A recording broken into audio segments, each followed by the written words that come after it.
We heard and read a lot about the new approach in medical education in the medical school of Newcastle, and I wanted to have a closer look at the program which is being developed in Newcastle Medical School and the facilities and other things available in the medical school. What was the purpose of your investigation? Well, we are developing a medical school back in Bahrain for the Arabian Gulf University, and we are adopting a similar philosophy, educational philosophy, and we thought we could have this look in a view of developing a collaborative programs between the two universities.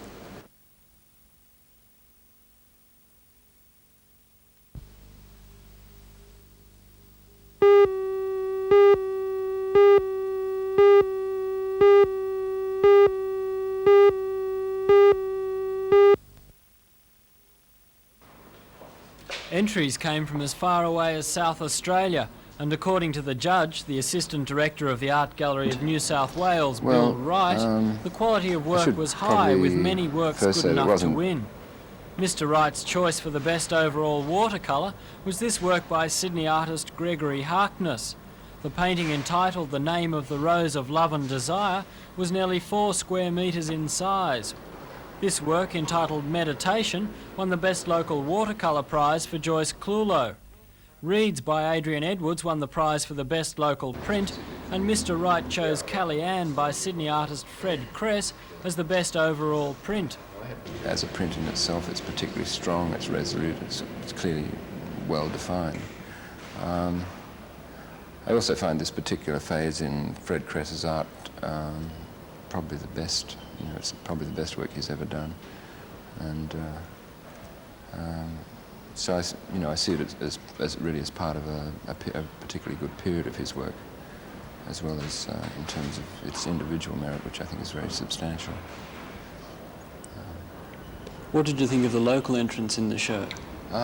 Good. There wasn't a tremendously high number. There were, I think, probably about overall about 20% of the entrants were local people. But they were of a good standard. The general standard of the exhibition is high throughout both the print section and the watercolour drawing section.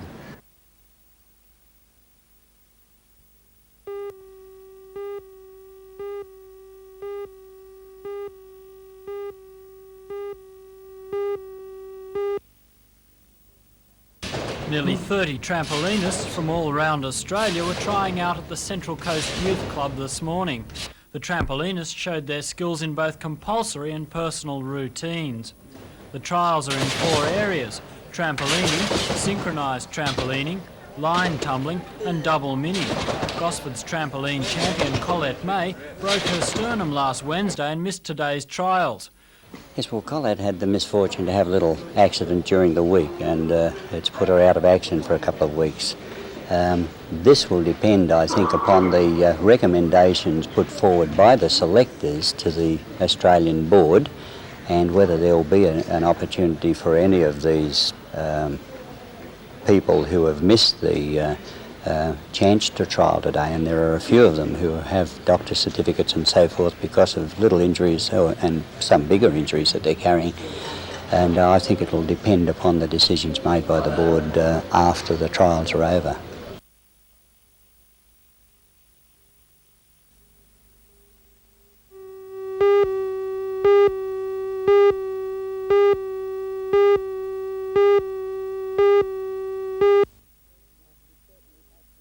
I should certainly hope that Aldermen will be pressured not to be so silly. If those meetings do continue, though, would you consider going to the government to call for an administrator, claim that the council was out of control?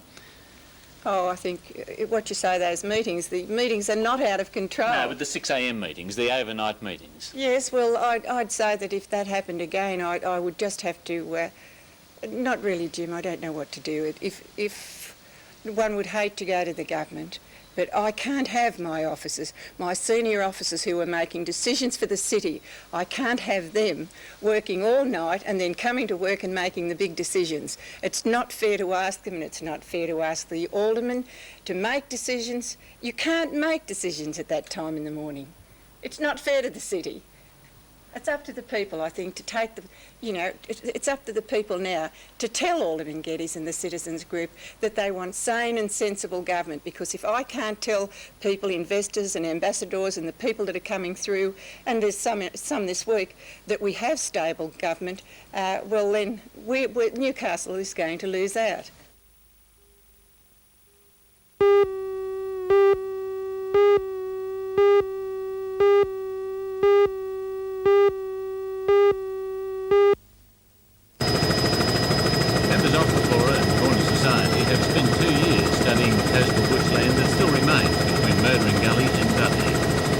The book, which will be launched on Friday's shows, they've identified something like 138 species of birds, 120 plants and trees, 12 mammals and 18 reptiles that exist in this relatively small area. However, the real significance of the study is the case the Flora and Fauna Society puts for the coastal strip to be dedicated a state recreation area. The Society President, John Dorman, believes it can be preserved as bushland and still provide a valuable recreation area. There are a lot of problems associated with it at the moment that need some work being done. But if we don't do it at this stage, it will be one hell of a mess. The erosion that's going on at the moment is horrendous almost. And if this isn't stopped, there's going to be some real problems in the future. It's an area with a tremendous potential, and it's an area which, if we don't tackle it now, is going to be lost.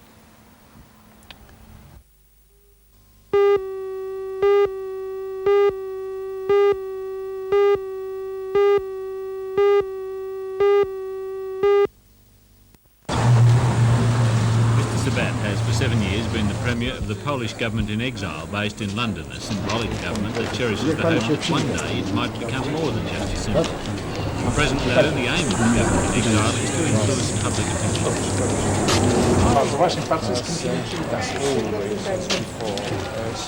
opinion. Speak for the true interest of Polish nation and influence the public opinion of the world.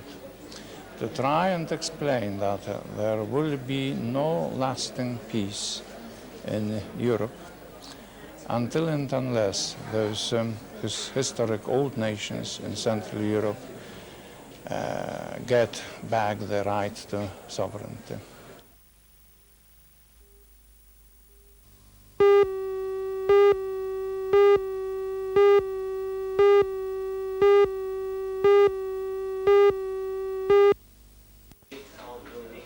Last seen alive near her Cardiff home at 12:30 a.m. on Friday morning, 14-year-old Lisa Parsons was found dead on the banks of Cochrane Creek 10 hours later.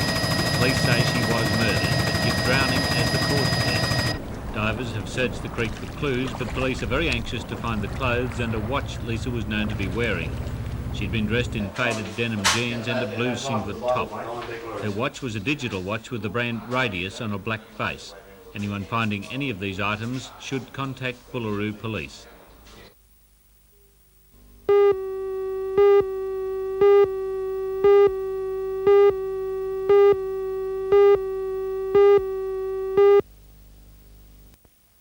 That's the case with 85-year-old Jim Lewis of Dora Creek. Jim has spent the last 7 years of his already long life constructing this 9.6-metre boat launch at what used to be his Dora Street house. Some time ago, Jim sold the property and moved nearby, and the new owners decided the time was right for a launching. There's still some interior finishing off to be done on the timber and double plywood planked Hartley designed vessel. Jim is a retired engineer and took on the task with a view of cruising the Southwest Pacific. Originally, the project was to have taken 2 years, but ill health and lack of funds combined to delay proceedings. I'm glad it's finished so I can have a spell. I've worked hard. I've worked 7 days a week since I've been able to, and that's pretty fair going for my age. Jim persevered, and today the 6-ton craft was lifted with some difficulty aboard a low loader and taken the 2 kilometres to the point to be launched. The proceedings brought more than mad dogs and Englishmen out into the noonday sun. There were various opinions on how the operation should be carried out, but some people were sure it would take time either way, and they were right. But eventually, safely and surely, the bear, as shall be known, was away and heading for the water. 7 years is a long time, but as Jim Lewis said, he may not have still been here had he not taken on the task.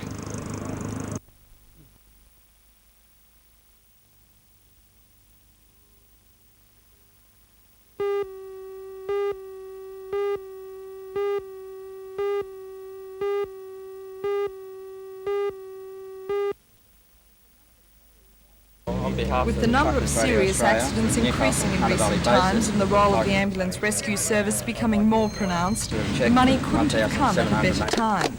Truckers Radio Australia was approached by an ambulance officer from Maitland, telling it of the need for a radio and more rescue equipment.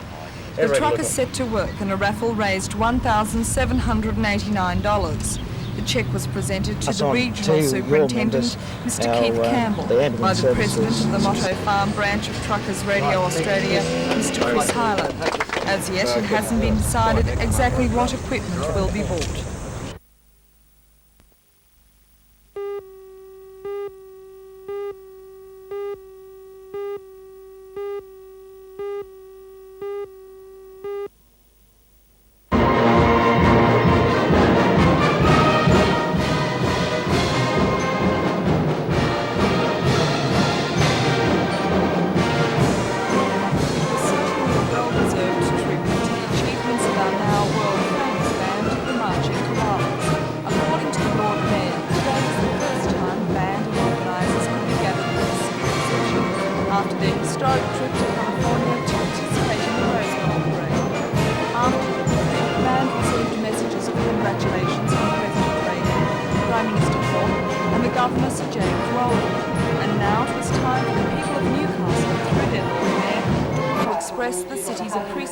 For their efforts.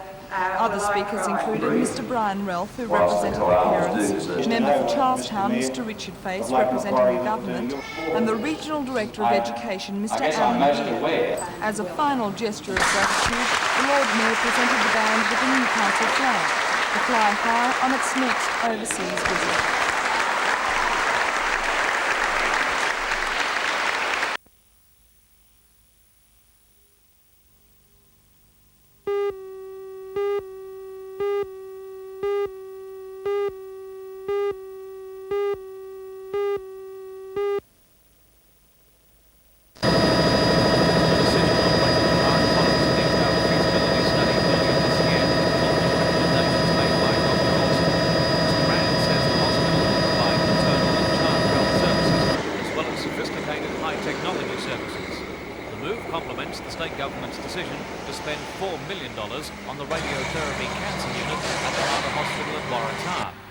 $600,000 will be spent this financial year on site works for the new hospital. That work, according to the Premier, should start almost immediately.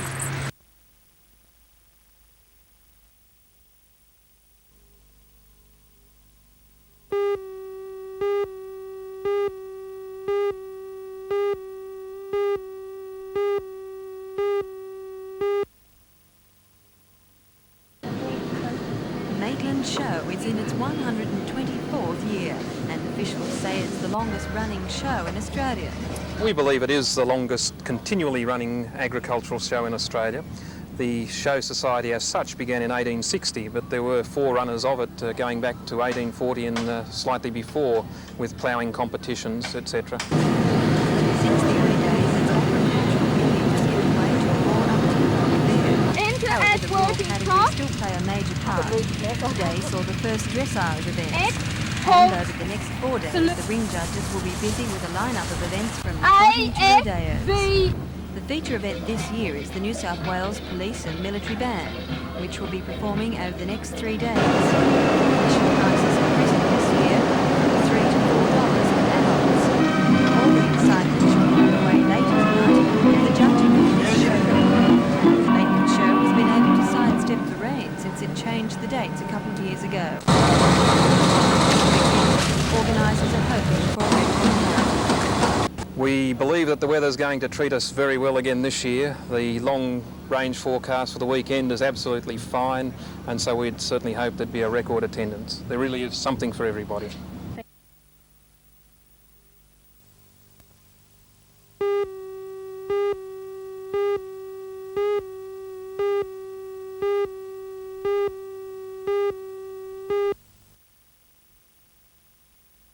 Mr. Guy Ling Shing took over the post of Consul General only 2 months ago and was very interested today in the operation of the port of Newcastle.